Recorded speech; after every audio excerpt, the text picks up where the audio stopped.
Hello viewers, আসসালামু আলাইকুম। সবাই কেমন আছেন? আশা করি সবাই ভালো আছেন। এটা হচ্ছে আমার ইউটিউবে ফার্স্ট ব্লগ। তো আগে আমি কথা বলার আগে আপনাদের সাথে পরিচয় নিই। আমার নাম হচ্ছে মোহাম্মদ রাকিব। আমার দেশ হচ্ছে বাংলাদেশ। আমি ফেনী জেলার ছোট্ট একটি গ্রামে বাস করি। আমার ছোটবেলা থেকে, শৈশব থেকে আমার অনেক স্বপ্ন ছিল যে আমি ইউটিউবার হব। আশা করি আমি ইউটিউবে আসছি, আপনারা দেখতেই পারতেছেন।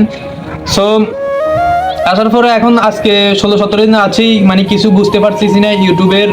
মানে আপনারা আমাকে অনেক ভালোবাসা দিতেছেন, তারপরও মানে হইতেছে না। মনে করেন যে আমার অনেক স্বপ্ন, আমি ছোটবেলা থেকে ইউটিউবার হব। সো আমি ইউটিউবে কিন্তু আগমন করছি। আপনারা আমাকে অনেক ভালোবাসা দিবেন, অনেক টেক কেয়ার করবেন। আর হচ্ছে সব থেকে ভালো ভালো ভিডিওগুলো কিন্তু আমার থেকে পাবেন। তো এই ভিডিওগুলো যদি পেতে চান তাহলে কি করতে হবে? আজকের ভিডিওতে আমি কিছু চাই না, শুধু আমার একটা সাবস্ক্রাইব আর হচ্ছে কি করবেন, একটা কমেন্ট করে রাখবেন। এটাতে আমি অনেক খুশি হয়ে যাব। আশা করি আপনারা বুঝতে পারতেছেন। সো হ্যালো গাইস, পরের ভিডিওর জন্য অপেক্ষা করবেন। আশা করি ভালো থাকবেন। ওকে, আল্লাহ হাফেজ।